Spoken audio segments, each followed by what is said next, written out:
Muito bem, irmãos, o pastor Gedeon Júnior está viajando, uma viagem mais do que merecida, e ele nos deu a incumbência de falar essa noite sobre família.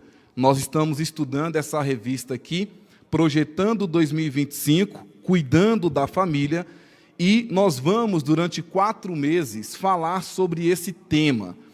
Todo domingo nós vamos ter a escola bíblica dominical, inclusive domingo que vem será a lição número 3, Família e Projetos. Cuidado, é o futuro de tua casa que está em jogo. E aí o que acontece? A lição é domingo, não deu para terminar, vai se estender na sexta-feira. Agora, deu para concluir, pastora Vera, no domingo. Na sexta-feira vem um estudo sobre a família. Então, durante 4 meses, o tema será família. E o pastor Gedeon Júnior nos deu essa missão de falar sobre esse tema. Então, eu quero, nessa noite, falar sobre um personagem que ele não é muito falado na Bíblia, não é muito citado. Nós não temos muitos estudos voltados para o personagem que eu vou falar essa noite. Mas existem personagens quase anônimos na palavra do Senhor, que são personagens de suma importância, teve uma relevância muito grande na palavra de Deus. Esse que eu vou ministrar hoje, quase não se fala nele, quase não menciona, quase não temos estudos bíblicos com esse personagem, mas é um personagem muito importante. Mesmo sentado, abra sua Bíblia em 1 Reis, capítulo 19, eu vou ler a palavra do Senhor no livro de 1 Reis, capítulo 19, e nós vamos ler do versículo 19 ao versículo 21. 1 Reis, capítulo 19, e nós vamos ler dos versículos 19 ao versículo de número 21. Glória a Deus. Nós estudamos bastante esse livro de Reis no ano passado, inclusive no nosso canal tem uma playlist lá sobre os reis de Israel, e está lá para você assistir e ser muito abençoado. Diz a palavra do Senhor em 1 Reis, capítulo 19, versículo 19. Partiu, pois, Elias dali e achou a Eliseu, filho de Safate, que andava lavrando com 12 juntas de bois adiante dele, e ele estava com a 12ª. Elias passou por ele e lançou a sua capa sobre ele. Então deixou ele os bois e correu após Elias e disse: deixe-me beijar a meu pai e a minha mãe, e então te seguirei. E ele lhe disse: vai e volta, porque que tenho eu feito? Voltou, pois, atrás dele, e tomou uma junta de bois, e os matou, e com os aparelhos dos bois, cozeu as carnes, e as deu ao povo, e comeram. Então se levantou, e seguiu Elias, e o servia. Amém? Se nós pegarmos o contexto do livro de 1 Reis, se nós pegarmos o contexto, nós vamos ver que o contexto, já pegando ali do profeta Elias, o profeta Elias, ele está ali durante o reinado de 4 reis, que foi o rei Jorão, o rei Jeú, o rei Joacás e o rei Joás. Ele entrou, na verdade, o profeta Eliseu, né? É desse reinado aqui. Mas para falar de Eliseu, nós temos que falar de Elias. Elias, ele entra no cenário bíblico para encarar e enfrentar Acabe, que, desculpe aqui a palavra, estava tocando o terror lá no Israel, no Reino do Norte. Ele havia assumido o reinado, e a Bíblia diz que ele procurou fazer pior do que o seu pai. E aí a Bíblia diz, então, que Elias entra no cenário bíblico para encarar Acabe. E a palavra do Senhor diz que quando ele desafia, lá no Monte Carmelo, e ele desafia os 450 profetas de Baal e os 400 profetas de Astarote, de Azerá, a Bíblia diz que ele vence aquela batalha, ele faz aquele desafio, mas a Bíblia diz o quê, irmãos? A Bíblia diz que ele fugiu, e ele foge da presença de Jezabel. Ele sai porque ele tem uma crise de pânico, uma crise de medo, ele cai em depressão, e a Bíblia diz então que ele vai para Berseba, e ali ele fica debaixo de um zimbro, e ele fica ali com medo, a Bíblia diz literalmente, e Elias teve medo. Medo de quê? Medo de Jezabel, porque Jezabel manda um recado para Elias: eu vou te matar, eu vou na tua cola, e eu vou te pegar. Então Elias teve medo, e ele vai para Berseba, ele fica debaixo de uma árvore, debaixo de um zimbro, e a Bíblia diz então que logo em seguida ele vai para o Monte Horebe. Ele viaja 40 dias e vai até o Monte Horebe, e ali ele entra dentro de uma caverna, e a palavra do Senhor diz que ali ele quer morrer. A Bíblia diz que o Senhor alimenta Elias, dá pão, dá água, cuida do profeta Elias, e a Bíblia diz então que depois disso ele vai para Damasco. 1 Reis, capítulo 19, versículo 15, o Senhor fala: volta pelo teu caminho para o deserto de Damasco. Voltar pelo caminho de Damasco para fazer o quê? Por que Deus mandou Elias voltar pelo caminho, pelo deserto, pelo Damasco, de Damasco, para fazer 3 coisas. Primeiro, para ungir a Azael, rei da Síria, rei sobre a Síria. Segundo, para ungir Jeú como rei de Israel. E em terceiro, para ungir Eliseu, filho de Sefate, de Abel-Meolá, como profeta em teu lugar. Então a Bíblia traz o nome do pai do profeta Eliseu, diferentemente de Elias. A Bíblia diz que Elias é apenas Elias o tisbita. A Bíblia não traz o nome do pai, a Bíblia não traz o nome da mãe, a Bíblia não traz o nome dos seus familiares, mas aqui Eliseu fala o nome do pai. O nome do pai é Safate. E é esse personagem que nós vamos falar essa noite, sobre Safate, um homem que praticamente é quase um anônimo na palavra do Senhor. Há 3 Safates na Bíblia. O primeiro Safate mencionado na Bíblia está em Números, capítulo 13, versículo 5, quando a palavra do Senhor diz que aqueles homens são designados para espiar a terra. Moisés chama 40 homens para poder espiar a terra. E a palavra do Senhor, 40 homens não, 12 homens para espiar a terra por 40 dias. E a palavra do Senhor diz que entre esses homens estava um homem chamado Safate. Números 13, 15 diz: e falou o Senhor a Moisés: envia homens que espiem a terra de Canaã, de cada tribo de seus pais enviareis um homem, sendo cada qual maioral entre eles, da tribo de Simeão, Safate. Por exemplo, Josué era da tribo de Judá. Então 12 homens, cada um representando uma tribo, e da tribo de Simeão tinha esse homem chamado Safate.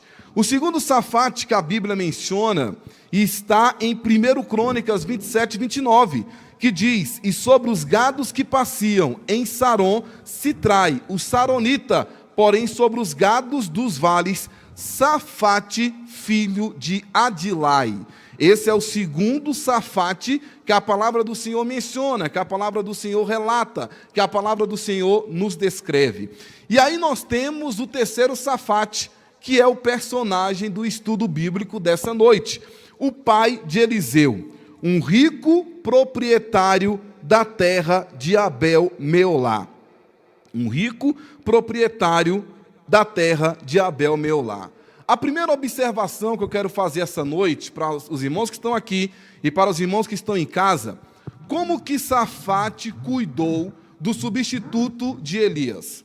Irmão Alexson, para substituir Elias, o tisbita, o corajoso, um homem que enfrentava Acabe, Jezabel, enfrentava aqueles profetas, um homem cheio do poder, da unção e da graça de Deus, um homem que falou a Acabe: segundo a minha palavra não vai chover, e segundo a palavra desse homem não choveu.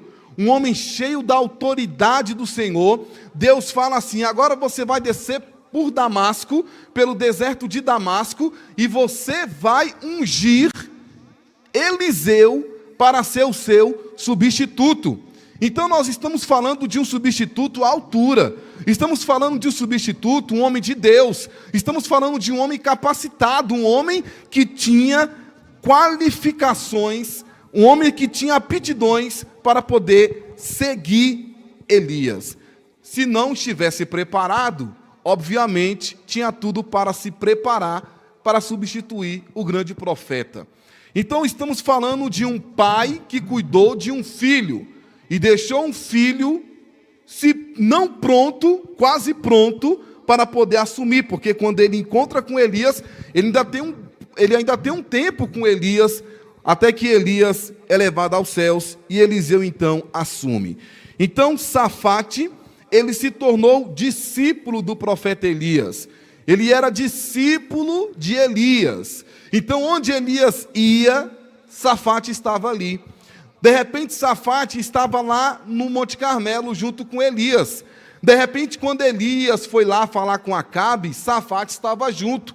Safate, ele era um discípulo do profeta Elias. E a minha pergunta essa noite, eu fico imaginando como que Safate, irmã Neguinha, conseguiu, quais foram os critérios, quais foram as estratégias, o que Safate fez para cuidar de Eliseu.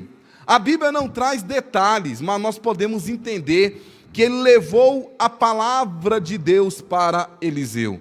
Ele mostrou princípios básicos, princípios importantes, princípios de uma relevância muito grande, para dizer: Eliseu, existe um Deus que não é Baal, existe um Deus que não é Astarote, existe um Deus que não é Azerá, existe um Deus que não é o Deus de Jezabel, existe um Deus que não é o Deus de Moloque, existe um Deus que é o Deus de Elias, existe um Deus que é um Deus poderoso. E ali Eliseu foi ouvindo o seu pai, ensinado pelo seu pai, e aprendendo que o único Deus é um Deus verdadeiro. Então nós podemos entender que nós pais, temos que ter influência na vida dos nossos filhos. Nós, como pais, nós temos que levar os nossos filhos à presença de Deus. Eu costumo dizer, irmãos, que é uma responsabilidade muito grande.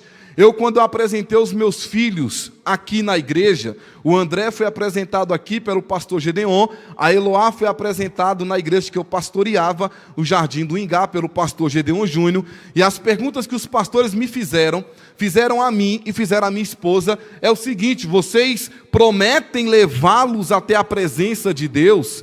Vocês prometem ensiná-los a palavra de Deus? E nós dissemos naquele dia: prometemos. Nós falamos naquele dia, nós iremos levá-los. Nós falamos naquele dia, nós iremos ensiná-los na presença de Deus. Então nós fizemos um voto diante do pastor, diante da igreja, diante de Deus. Então é nossa obrigação levar os filhos à presença de Deus. Só que hoje, infelizmente, nós temos, irmãos, um problema muito sério. Esse problema se chama internet. Nós temos um problema muito sério. Esse problema se chama redes sociais. Porque as redes sociais têm influenciado, muitas das vezes, de forma negativa, a muitos filhos, a muitas crianças, a muitos adolescentes, a muitos jovens e, por que não dizer, a muitos adultos. Pessoas que são influenciadas pelo que estão vendo na internet. Agora, a influência na internet é errado? Não, não é errado. Nós podemos fazer para poder ganhar almas para Jesus? Podemos. Eu mostrei um vídeo agora que temos 3.000 inscritos no canal do YouTube. Se a gente conseguir ganhar almas para Jesus, como eu creio que temos conseguido, é uma grande vitória. De certa forma, estamos influenciando essas pessoas a aceitar a Jesus. Eu, particularmente, tenho um canal no YouTube. O meu canal tem 1.180 inscritos. Se alguém ali, 500 inscritos, que estão ali no meu canal, ouvir a palavra de Deus, aceitar Jesus, receber uma palavra de bênção, de cura, de libertação, já é uma grande vitória. Então, sem influência lá na internet, para poder ganhar almas para Jesus, isso não é errado. Mas, infelizmente, irmãos, tem pessoas fazendo o absurdo para poder seguir essas pessoas. A palavra influência significa pessoa que influencia a opinião e o comportamento de um número muito grande de seguidores por meio de criação e compartilhamento de conteúdos pelas redes sociais.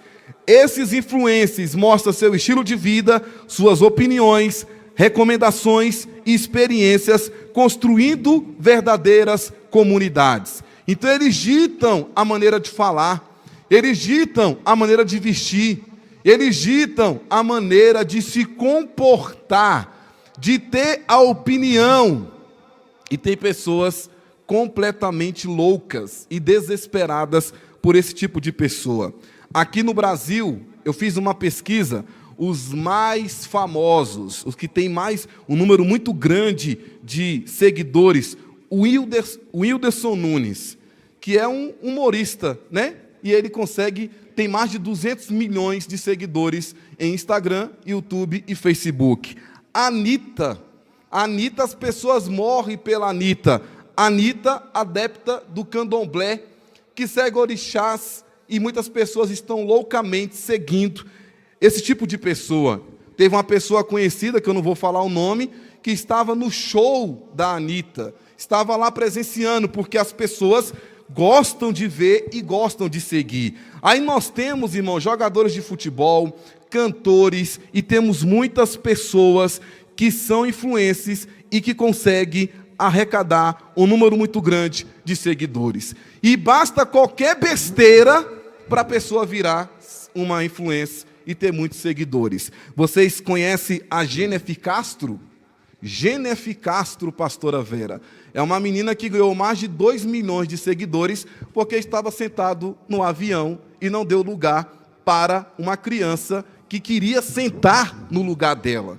E aí alguém a filmou, e quando filmou, jogou na rede, na internet, e agora ela é uma influência que dita agora o que comer, o que vestir, o que pensar, tem mais de 2 milhões na internet. E aí nós temos aqui no meio evangélico pessoas com um número muito grande de seguidores. Pastor Silas Malafaia, pastor Carlos, qual é o nome dele aqui? Cláudio Duarte, Thales Roberto, Aline Barros, pessoas que estão ali falando, dizendo algo do Senhor, colocando as suas opiniões, e as pessoas vão seguindo. Então, irmãos, o que eu quero dizer essa noite é que nós temos que também ser influentes ao ponto de levar a nossa família à presença de Deus. Nós não podemos deixar que os nossos sejam influenciados por pessoas que não estão de acordo com a palavra de Deus. Olha só as loucuras que as pessoas fazem seguindo essas pessoas. Joel, coloca o vídeo para mim, por gentileza. Absurdos atrás de absurdos. Mas eles fazem isso porque não tem base bíblica, conhecimento bíblico, não tem... Vamos ver. Que é alucinado pelo ídolo, né? E faz loucuras por um autógrafo, um objeto pessoal, um carinho. Gente que vive em função do artista. É o que você vai ver no capítulo de hoje da série especial.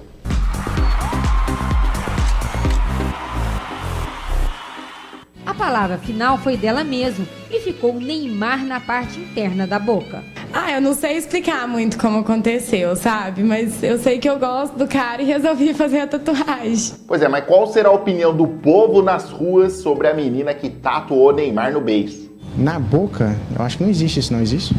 Vamos lá, Juliana, mostra pra ele. Ó, Neymar. Feio. Horrível. Horrível. Horrível.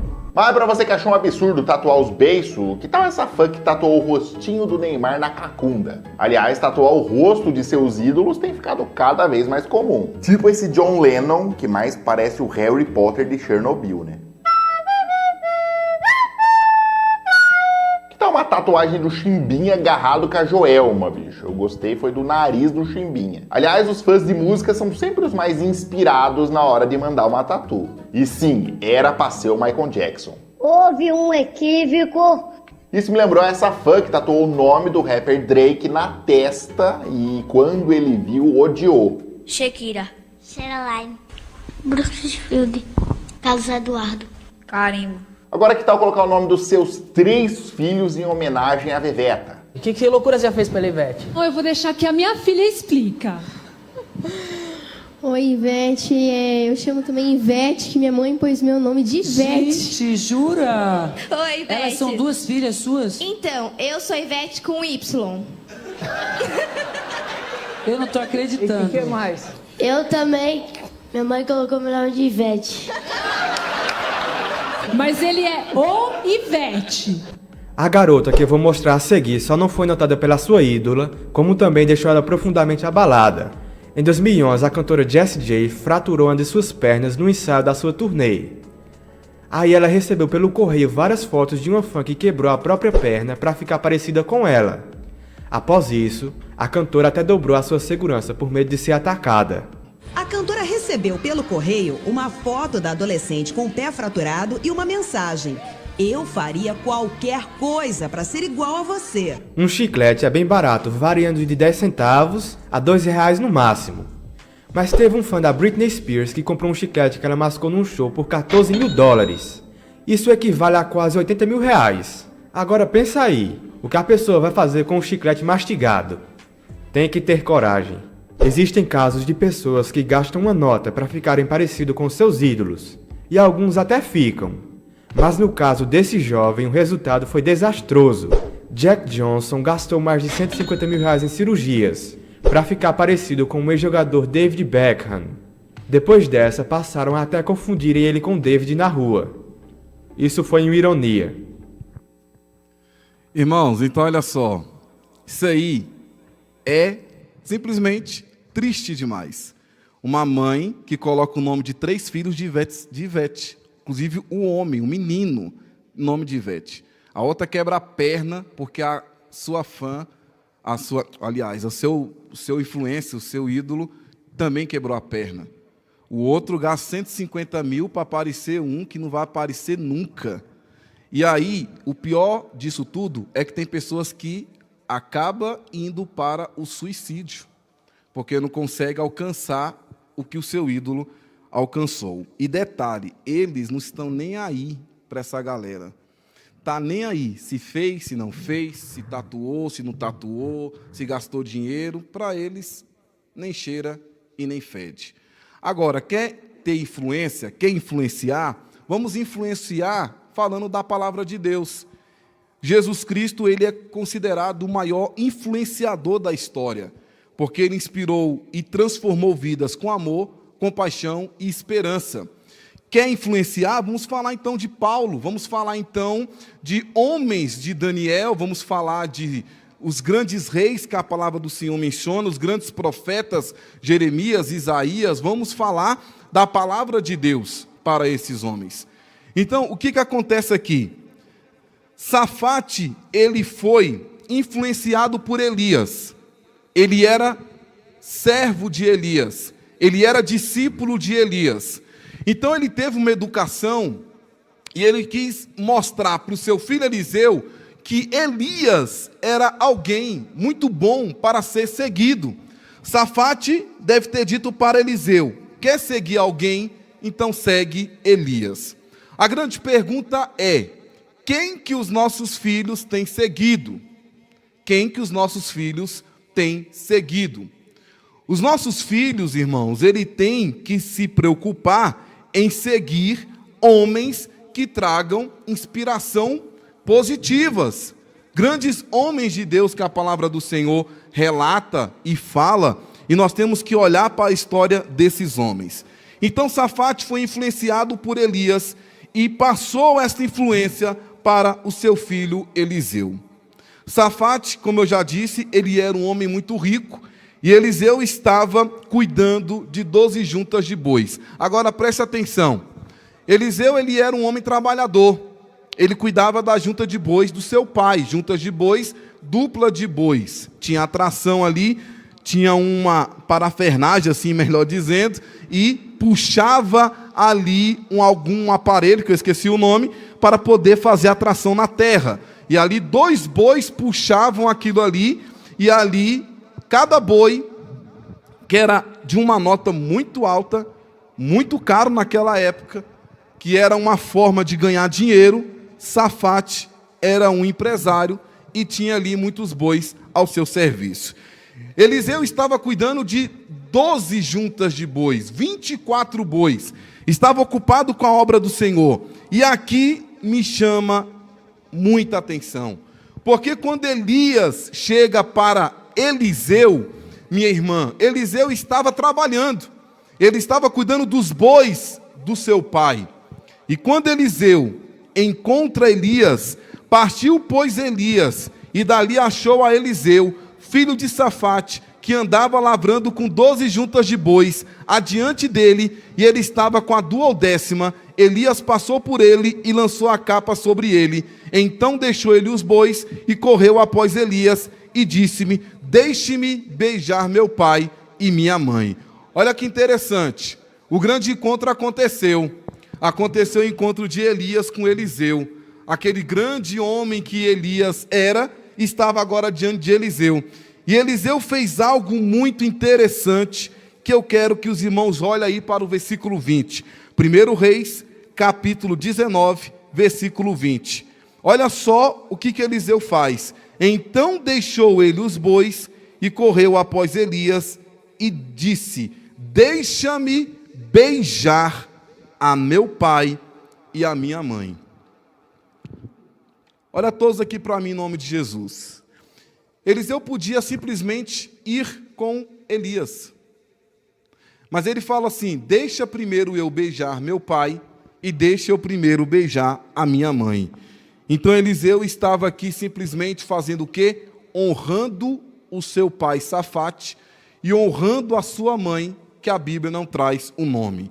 E aí eu quero que você me acompanhe em alguns textos bíblicos. Abra por gentileza Êxodo 20, versículo 12. Êxodo capítulo 20, versículo 12. Olha só o que diz. Quando eu encontrar aqui, eu já vou lendo para nós ganharmos tempo. Honra teu pai e a tua mãe, para que se prolonguem os teus dias na terra que o Senhor teu Deus te dá. Quem pode me falar aqui um mandamento que não seja esse? Me fala aí um mandamento, dos 10 mandamentos, alguém me fale um que não seja esse aqui: honrar pai e mãe. Não matarás. Alguém me fale outro, por gentileza, um pouquinho mais alto. Sim, alguém fale o outro, por gentileza. Muito bem. Se nós pegarmos os mandamentos, todos eles, não há nenhum que vem acompanhado de promessa. O único mandamento que vem acompanhado de uma promessa é esse aqui: honra teu pai e tua mãe, para que se prolonguem os teus dias na terra que o Senhor Deus te dá. É o único mandamento que vem com promessa. Então Eliseu, o que Eliseu fez? Elias, deixa eu primeiro beijar meu pai e deixa eu beijar a minha mãe. Quantos filhos hoje não querem beijar o pai e não querem beijar a mãe? Quantos filhos que querem a distância do pai e da mãe? Quantos filhos que, quando os pais ficam na idade já idoso, o que eles fazem? Jogam lá no asilo. Eu trabalho num local, irmãos, muito movimentado, e eu vejo com muita frequência filhos maltratando pais. Os pais olham, pedem um favor, pedem para passar alguma coisa, e simplesmente o filho e a filha maltratam. Eu percebo isso mais em filhas. Eu vejo mais filhas maltratando a mãe, eu vejo mais filhas maltratando o pai do que filhos. Mas os filhos também maltratam os pais. E quando Eliseu fala assim, ó, deixa eu beijar meu pai, beijar a minha mãe, antes de te seguir, eu imagino o seguinte: se Safate dissesse não, Eliseu não iria não. E hoje em dia nós vemos o seguinte: eu faço o que eu quero, é a minha vontade, e muito triste dizer, irmãos, tem pais que faz tudo aquilo que o filho quer, que o filho deseja. filhos birrentos. É igual essa menina do avião. A mãe simplesmente achou um absurdo porque a outra não quis dar o lugar dela para o filho, sendo que havia outros locais que o filho pudesse sentar, mas ele queria aquele lugar. E ela, na cabeça daquela mãe, a menina tinha que sair dali. E não tem que sair, irmãos. Você vai viajar de avião, você recebe um bilhete, você não tem que sair. Eu lembro que eu fui viajar de avião uma vez, pastora Vera, e eu peguei a minha passagem era primeiro C. Tinha primeiro A, primeiro B, primeiro C. E eu sentei do lado da janela. E o rapaz disse assim para mim: ô, meu amigo, o primeiro C é corredor. Primeiro A é janela. Eu, não, sem nenhum problema. Saí. Ele falou: não, pode ficar, fica à vontade. E eu fiquei ali do lado da janela. E viajei do lado da janela. Não tem que sair. Se ela quiser sair, tudo bem. Então a mãe achou ali um grande absurdo em não fazer a vontade do filho e da filha. Então a Bíblia fala o quê, irmãos? Honra teu pai e a tua mãe. Honra teu pai e a tua mãe. Quando eu fui casar, a minha mãe, ela morava comigo, solteiro. Eu era solteiro, mas minha mãe morava comigo. E minha mãe não tinha casa própria, não tinha para onde ir. Eu falei para minha esposa: vamos casar? Sim, beleza, vamos. Só que tem um detalhe: a minha mãe vai morar conosco, porque minha mãe não tem casa própria, não tem para onde ir, e ela vai ter que morar comigo. E a minha esposa, sem nenhum problema. E minha mãe morou comigo durante 7, 8 anos antes de Deus a levar.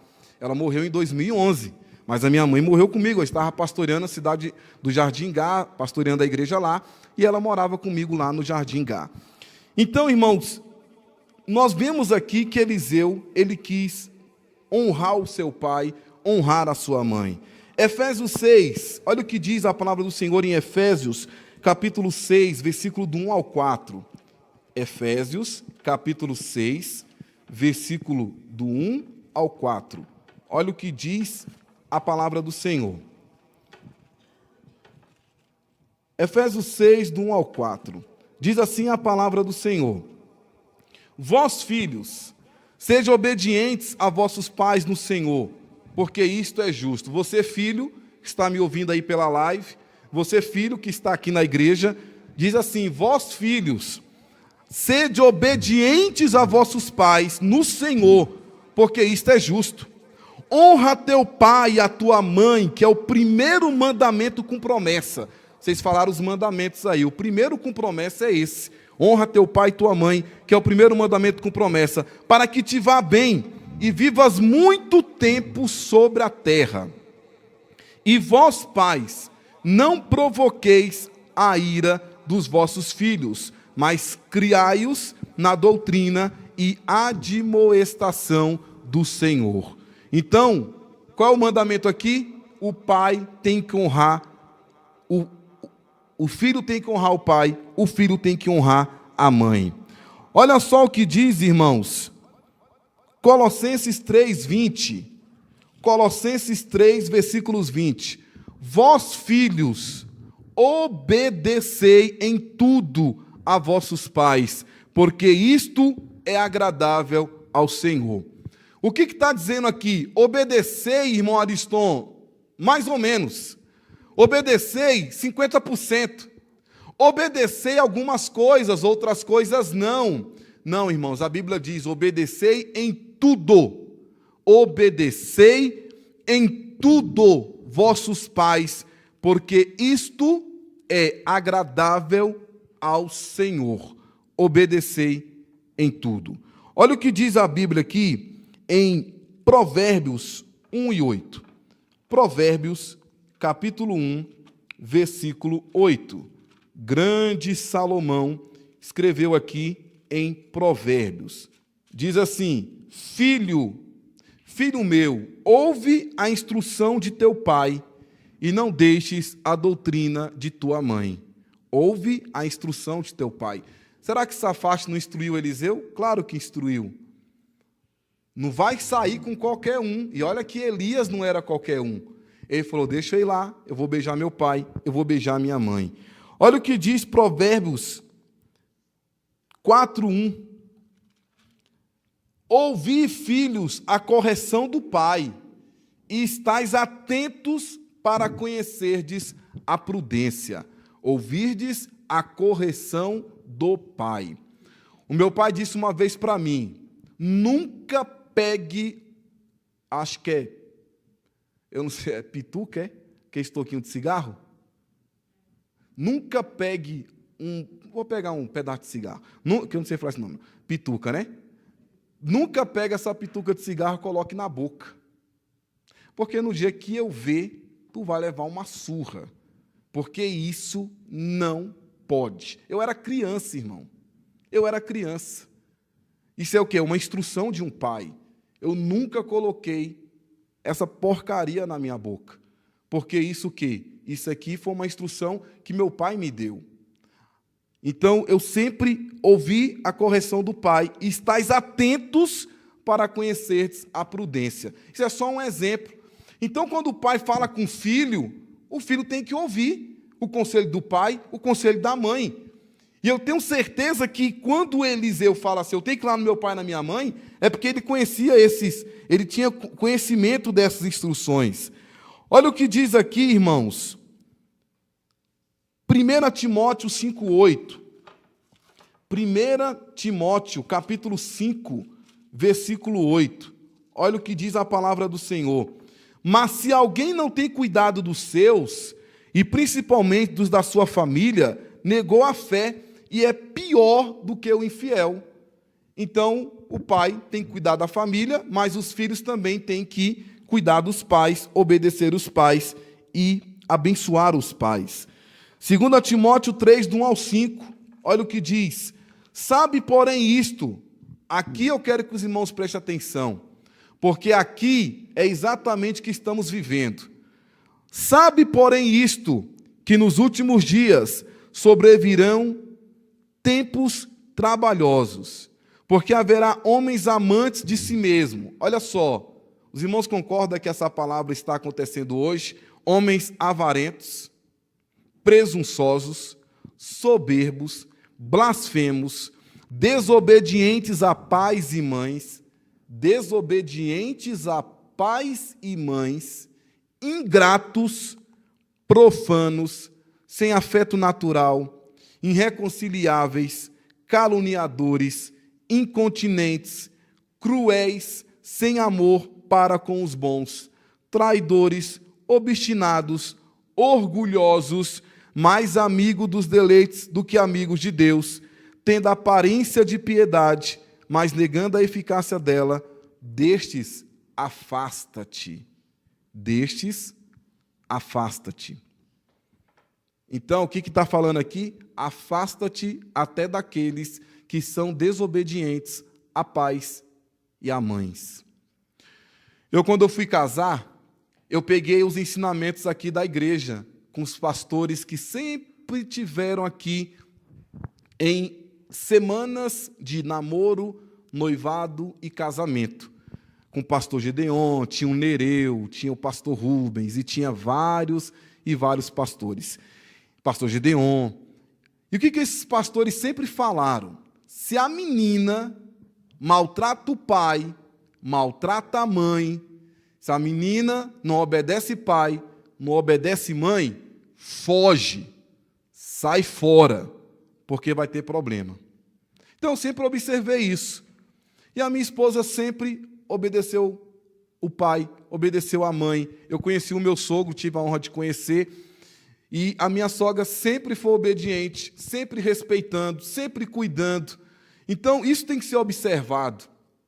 Eu nunca, irmãos, não estou querendo dizer que eu sou melhor do que ninguém, mas nunca levantei a voz para minha mãe, para o meu pai, porque nós aprendemos aqui na igreja a questão da honra, a questão do respeito, a questão do amor, a questão do cuidado. Então, irmãos, nós estamos vivendo esse tempo de pessoas que estão desobedecendo o pai, desobedecendo a mãe, maltratando o pai, maltratando a mãe.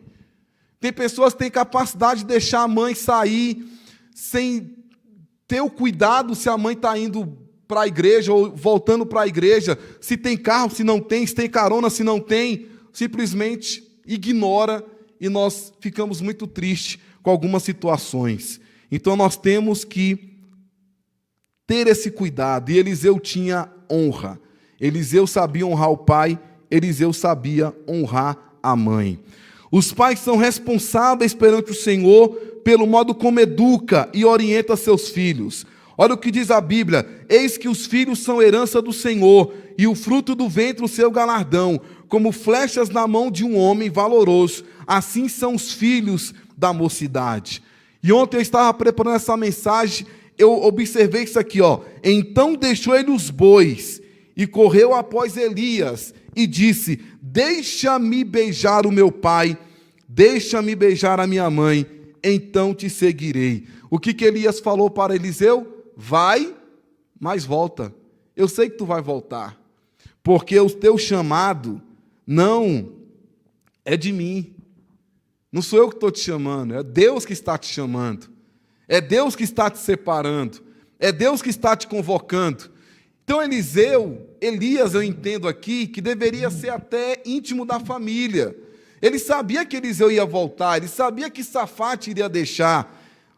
Ele sabia que Safate iria deixar Eliseu ir com ele. Agora vem cá, irmãos. Você deixaria seu filho sair com qualquer um? Se fosse Acabe, será que Safate deixaria Eliseu ir com Acabe? Será que Safate deixaria Eliseu ir com Jezabel? Não, irmãos. Mas ele deixou porque era quem? Porque era Elias. Então, Elias reconhece também esse princípio. E o que eu imagino aqui, olha o respeito que Eliseu teve com seus pais. Ele está falando para Elias: eu não posso ir sem a bênção dos meus pais. Eu preciso da bênção dos meus pais. Os meus pais têm que me abençoar. Aí sim eu poderei te seguir. E Elias entendeu esse princípio. E Eliseu foi lá, Safate o abençoou, e a Bíblia diz então que ele voltou, mas ele fez uma coisa interessante. Ele beijou o pai, ele beijou a mãe. O que significa beijar o pai e beijar a mãe? Eliseu tinha intimidade de uma vida com o seu pai Safate. Ele tinha uma intimidade com seu pai. O que significa beijar o pai e a mãe? Eliseu declara honra pública ao seu pai. E Elias não teria problemas de insubmissão com Eliseu. E Eliseu sabia reconhecer quem lhe formou. Eliseu sabia reconhecer quem lhe formou. Então, Eliseu, ao beijar o seu pai, ele mostrou que ele seria um filho com altos níveis de méritos diante de Elias e de Deus. Mas não fica só por aí, não.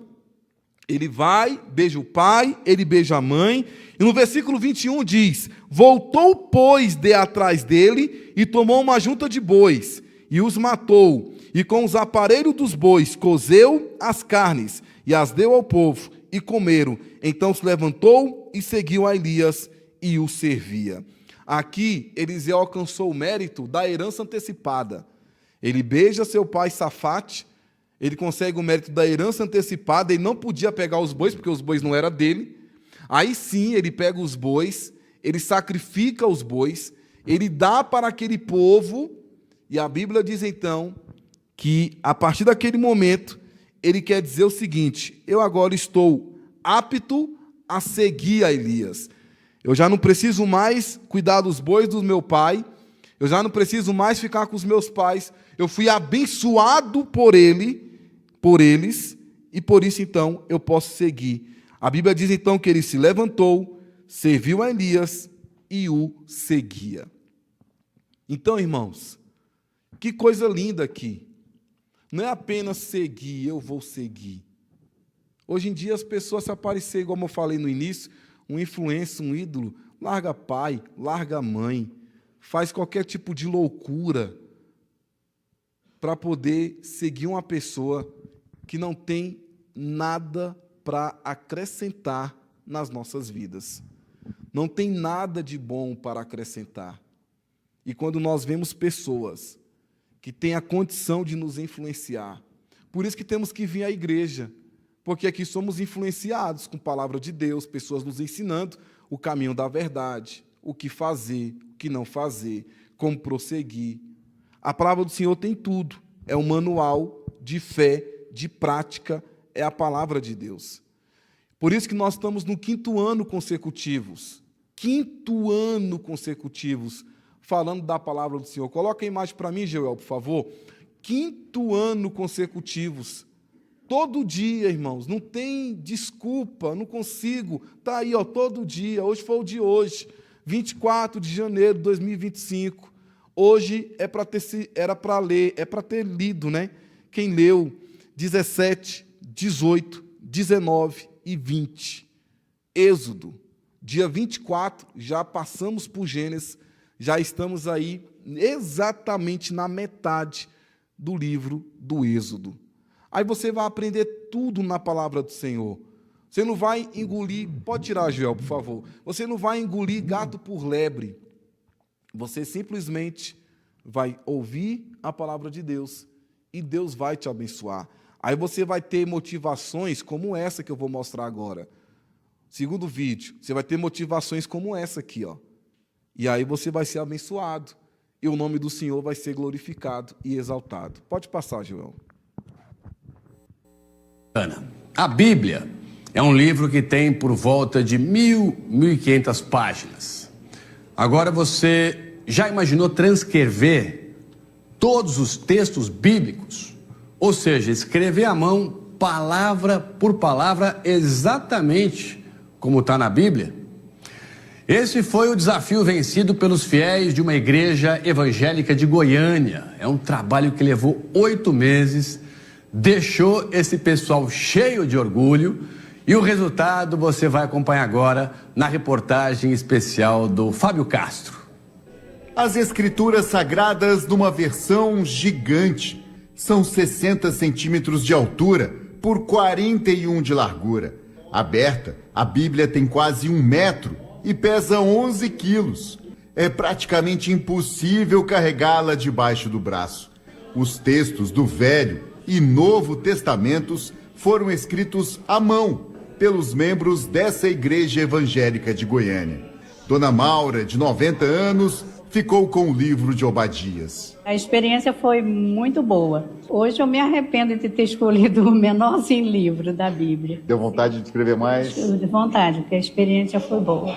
Aos poucos, as páginas em branco foram sendo preenchidas. O que você achou assim, de mais difícil desse trabalho? Na questão de não tentar errar. Por quê? Porque você tinha que prestar super atenção em tudo, em cada detalhe, ler tudinho. Eu lia tudinho antes de copiar e depois copiava. A Bíblia gigante fica exposta durante os cultos. O trabalho ganhou a admiração e respeito dos fiéis. Minha esposa, né, foi uma das que escreveu o livro de Lucas, né? Ela escreveu ali o livro de Lucas, a gente via ali, né, a alegria, né, de que ela estava sendo de estar escrevendo a palavra do Senhor. Foram quase 8 meses de trabalho para preencher 888 páginas. As folhas brancas foram feitas numa gráfica. E o cuidado com os detalhes foi tão grande que as 80 canetas utilizadas para transcrever a Bíblia foram da mesma cor e do mesmo lote, justamente para evitar diferenças de tonalidade. Os traços e estilos foram reconhecidos pela Sociedade Bíblica do Brasil, que se dedica a divulgar as escrituras, independentemente da religião. Os voluntários receberam um diploma e agora querem entrar para o livro dos recordes como a maior Bíblia manuscrita já registrada. É um livro que você lê e o autor está junto. Quem que é o autor? A inspiração, que é o Espírito Santo. Foi o que a gente sentiu escrevendo a palavra de Deus. A ideia de transcrever os textos bíblicos foi da dona Elza, durante um encontro de orações na igreja. É uma forma de nós, além de lermos a palavra, memorizarmos mais, né? E estarmos gravando a palavra do Senhor em nosso coração. E agora ficou fácil encontrar um dos 66 livros da Bíblia. Onde é que está Marcos? Marcos, aqui! Livro de Jonas. Jonas, para trás. Vamos lá. Profetas menores. Profeta menor. Deixa eu ver aqui. Calma aí. Deixa eu ver aqui onde nós estamos. Vocês esqueceram de copiar Jonas? Que susto!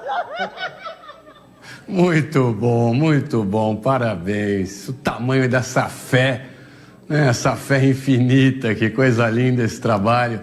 E o orgulho, né? Você vê no olhar, no semblante, no sorriso das pessoas envolvidas nesse projeto, o orgulho, a felicidade de ver isso sendo construído, feito, e essa conclusão toda que a gente acabou de trazer aqui para você. Muito bom, parabéns. Bora fazer, irmãos, também? Bora, Geuel? Bora? Bora, pastora Vera? Todinha a Bíblia? Que bênção. Irmão, se quiser fazer isso, eu topo, irmão. Eu vou embora. A gente pega lá na gráfica, lá as páginas gigantes, vai escrevendo. Eles levaram 8 meses. Se nós conseguirmos fazer em 7, nós já vamos entrar para o livro do recorde. Porque eles fizeram em 8, fizemos em 7. Não, estou brincando, não precisa concorrer, não. Mas é um trabalho muito lindo. Eu fiquei muito emocionado hoje, porque eu recebi isso aí lá no grupo Encontro da Saudade. Já coloquei em todos os grupos. E eu fiquei feliz, irmãos. Olha que bênção.